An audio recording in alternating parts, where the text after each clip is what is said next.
It's the Great Day St. Louis Halloween extravaganza.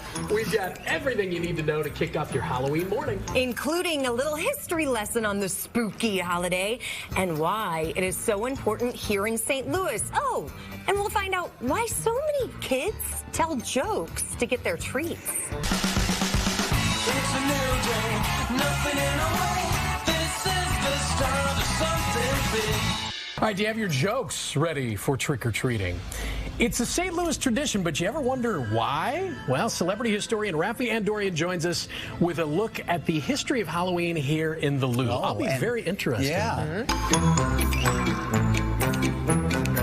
Welcome back, my friends. I think we all have Halloween traditions like trick-or-treating or carving pumpkins. We've already discussed the history of Halloween in general.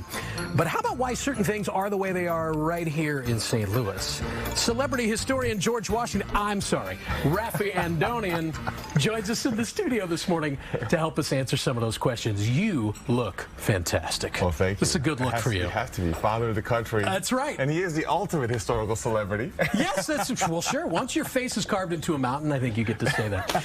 So let's start with this, because I think a lot of people in St. Louis don't even know the answer to this question. This whole thing of I want to hear a joke instead of being told trick or treat. What are the origins of that?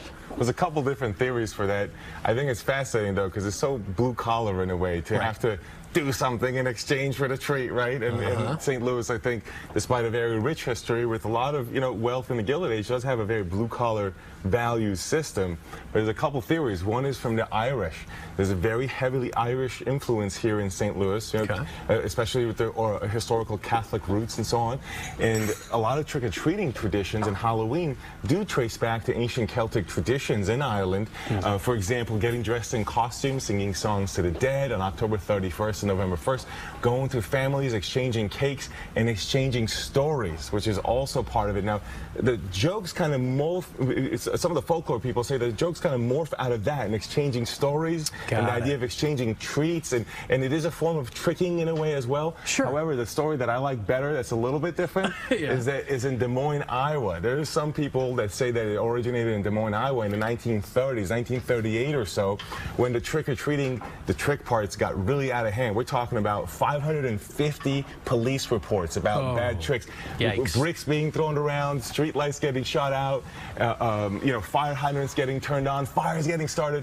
So what happened as a response was they said, if we're going to do this, they call it Beggar's Night, still up there, we got to tone it down a little bit. One of the ways to tone it down is to allow jokes and cartwheels, and we think that some of that may have come over here. So there's a couple different theories Drifted for that. down the Mississippi, maybe. That's a little bit. Okay, that makes sense. I want to talk about another neat St. Louis kind of spooky Halloween-ish connection, and that is to one of the best horror films ever, which is based on true events, The Exorcist. Explain that connection. Yeah, the actual events happened in 1949, and then a book came out in 1971, a movie in 73. Now there's a follow-up 50-year anniversary coming out this year, 2023.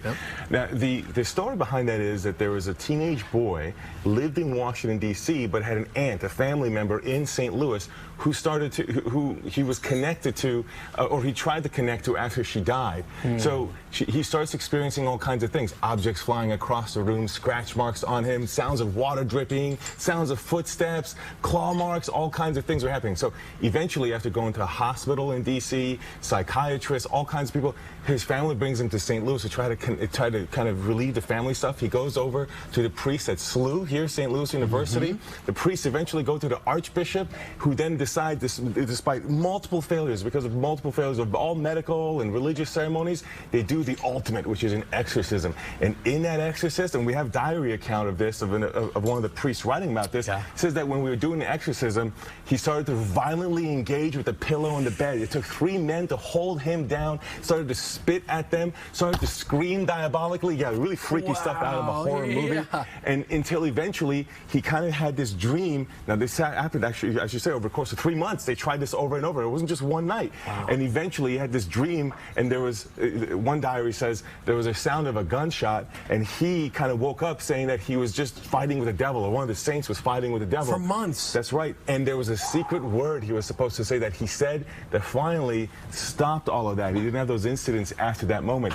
The author of the book said that that's the story that inspired him. He was in D.C., this kid is from D.C., and he actually got media coverage in D.C., including in the Washington Post. So that's what inspired the exorcism. Getting goosebumps here.